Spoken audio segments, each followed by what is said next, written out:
Alright guys, Lucas Clones here, and I've been waiting since I got home from work for this to arrive, and finally I just heard the doorbell ring about 20 minutes ago, and the new Apple TV arrived, and here it is in its packaging. One thing that's really cool about this is the Apple TV comes in a new kind of like packaging design, and actually I have my old packaging I can compare it to.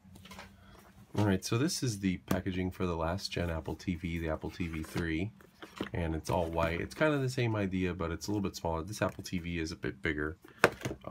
So let's see what we got on the back. It tells you the specs here. So it's a 32 gigabyte Apple TV.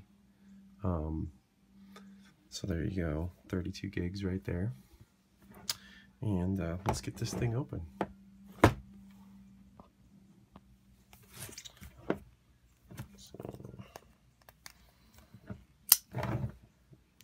See if I can cut the plastic here without damaging the box. And I do like to hang on to the boxes for a couple of reasons. One, I like the boxes. I think they're cool looking. I have quite a collection now. And number two, you never know if you want to sell something, and if you sell stuff, it's always nice to have the original packaging that it comes in, especially when it comes to Apple products, because a lot of people are like me and like to hang on to the packaging. So there it is. There's the Apple TV, and there's the remote, this what's called the Siri remote. And get this out. And I'll do the remote first, so you got to pull the plastic off. Alright, and so there's the remote, pretty cool looking. I might actually get a second one of those remotes because they do double as a video game controller. Want to play two-player? You can use your iPhone, but it might be nice to have an extra controller around just in case you have a guest or visitor come over who doesn't have an iPhone. They may want to play a game. Alright, so there's the Apple TV, and it's a little bit larger. Same ports on the back except for one, the power port, the HDMI out, and that's an Ethernet port. No optical out anymore, and we got a USB-C. That's for servicing the Apple TV, and it does attract the dirt. There's a lot of static electricity around the edge, I think. And there's the top of it, so I don't know why so much dirt in here. Anyhow, so that's the TV, and that's the remote. We've got some packaging in here. Now, the lightning cable is to charge the Apple TV remote. It doesn't have batteries anymore. There's actually a little lightning connector port right there, and once the battery is expired on the remote, you have to plug it in just like you would charge an iPhone or an iPad. Alright, so we got the Apple TV quick start guide, the warranty information, and stickers, which I do like the stickers. And then underneath here should be the power cable, which I will need to boot the TV up and use it. We'll get that out. Alright, so there's my unboxing for you. I'll put everything back in here the way that it was. And we'll get this thing hooked up to my television and ready to go. Alright, so here we are at the setup, and it tells me to hold menu and plus button to connect the remote. So it's pairing my remote. Alright, so I'm going to select English. Alright, United States. And it allows me to set up manually or set up with device, and I'm actually using my iPhone to record, so I'm going to go ahead and do that manually.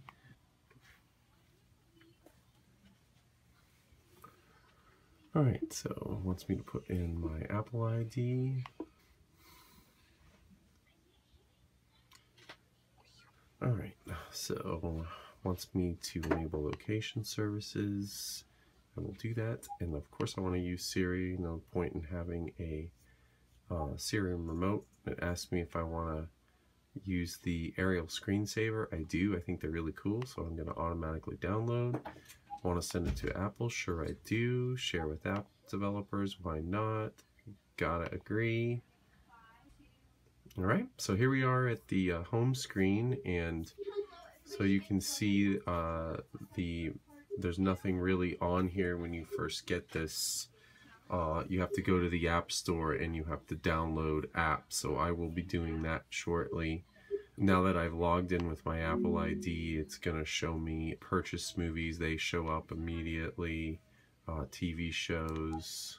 I believe my iTunes library should show up, and my music, so we'll go there, turn on iCloud Music, so you got to turn that on, and that will access your iCloud Music library. We'll get out of here because I don't need to do that just yet. Alright, and that's pretty much it. Alright, I've had some time to download a few apps here, and of course I've got the usual suspects like YouTube and Netflix. Of course the stock apps are up here as always, and I've signed into all my accounts so I can view all of my content. YouTube, the app is pretty much a lot like it was on the older gen Apple TVs. The interface is pretty much the same. So not a whole lot to write home about, and I don't think the Siri works with this either. Haven't really gotten a chance to test that, but I've heard from around other places that Siri doesn't work on YouTube search. I wish it would. That would be extremely helpful, but that's YouTube. Let's see, Netflix, pretty much the same. The interface was on the older Apple TVs. There's some different features in here, like you got settings, kids, search menu is a little bit different. But you know, pretty much the same thing. It's going to have the same categories and you swipe through them. So, but that still works pretty well. There's not really much you need to change there. I did download Plex, which is probably the app that I am the most excited about. I do not believe you could get Plex to work at all on any other incarnations of the Apple TV, and in fact, if you go to the Plex website, it says it's now available on the new Apple TV. But what Plex is, if you don't know, is it's basically it turns your computer, or you can even have network attached storage, which is like, you know, a hard drive or hard drives hooked up to your router, or even a server of some type of server computer on your network that basically just stores files for you to access whenever. But you can use your computer as a server basically, and if you have a lot of videos and home movies and things stored on it, you can use Plex. Plex will scan your device, your computer, your NAS or server or whatever you have, and it will find all of the media that's on there, and that includes your iTunes libraries, any videos that you have, movies that you've stored on your device, and it also has channels that you can add to your Plex account. So like if you go up at the top here, I don't know if you can see that, yeah, you can go to channels, and then of course on your device you've already picked some of these things out. So I've got CNET on here, which is really good for tech. TED Talks, I like those are pretty cool. Food Network is on here. I'm sure that as time goes on, more of these things will be added as well. Funny or Die is a good one. Comedy Central is a good one. And then they've got just a South Park channel, which is great because it's got all the seasons on here, all the way up to season 19. And you can just pick a season, and then it'll load, and then you just pick the episode that you want. And this is all free. Plex is free. You don't have to pay for it. It's not like Netflix. Anything that you see on here is a free service. You can add it to your Plex account, and you can use Plex. So that's great. Now the video games are pretty cool. Of Crossy Road pretty much works just like it does on your iPhone, but you use the Siri remote, which has the touchpad on it, to operate the game, just like you would the screen on your iPhone. So it's pretty much almost exactly the same. And it's pretty darn fun, actually. It's great to play this game on a big screen like this, and you can actually play 2-player if you have an additional remote, or if you have a buddy that has an iPhone. They can connect their iPhone and use it like a video game remote or like a Siri remote, and play right along with you. So you'll actually have to kind of work together a little bit to get where you're trying to go. Hey, don't honk at me, buddy. That's not cool. Just trying to walk here. So I think the highest I've ever got on Crossy Road was like 126 or maybe 133 steps. So that's not really that great. I know some people have gotten way farther. But for me, that's pretty good. But I'm not doing too good right now because I'm trying to. And of course, you get the sound, you know, coming through your sound system, whatever you've got hooked up. Pac-Man I have not tried yet, but it looks pretty cool. So I don't have any data stored for Pac-Man. Turn the television down a little bit. Oh, look, that already wants me to buy stuff here. Alright, let's try this out. Oh my goodness, this is bizarre. One thing about the Apple TV remote is that it does take some getting used to. It's pretty sensitive, and sometimes it reads an up like a down. Oh, he got me, darn it. It does read it sometimes like a left like an up, or an up like a left. So, and this game isn't necessarily, this is actually not as easy to control as Crossy Road. Like, see, I tried to go up there. I'm sure, though, after a little time, actually, you can kind of get the hang of it. Oh, he got me before I could get the magic whatever. So, anyhow, so that's games. There's not a whole lot in the App Store just yet, really, that, I love that game. You love that game?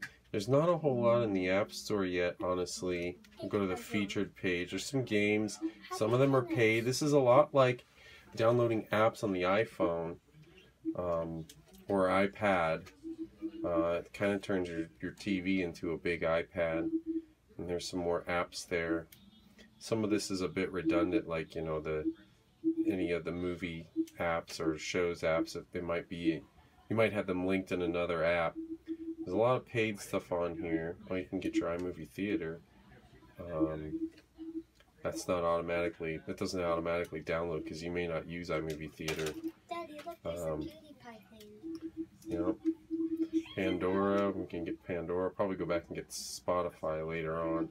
Disney XD's on there. So anyhow, there's some fitness stuff. This is probably actually pretty good for fitness because you can put whatever your fitness program is on here, I would imagine. Some sports if you're a sports fan. I don't have a taste for sports. And that's about it. There really hasn't been a whole lot for the Apple TV, but it's only been out since October, and hopefully developers will catch on to this as more people get them. I have a feeling a lot of people aren't jumping at updating their Apple TVs just yet because the Apple TV 3 still works just fine. It just doesn't. Ooh, Minion Rush. Let's get that one. That's a good one, Minion Rush. I'm gonna play it first. So, anyhow, I'll leave you here with my son starting a game of Minion Rush. No. Simmer down, Dave. Listen. Thank you. Okay, here we go. 1, 2, 3. Way to go there, Paul. But that's not all.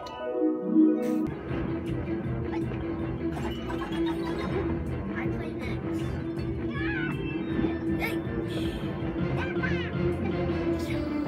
Don't jump in those. Slide down. Slide down.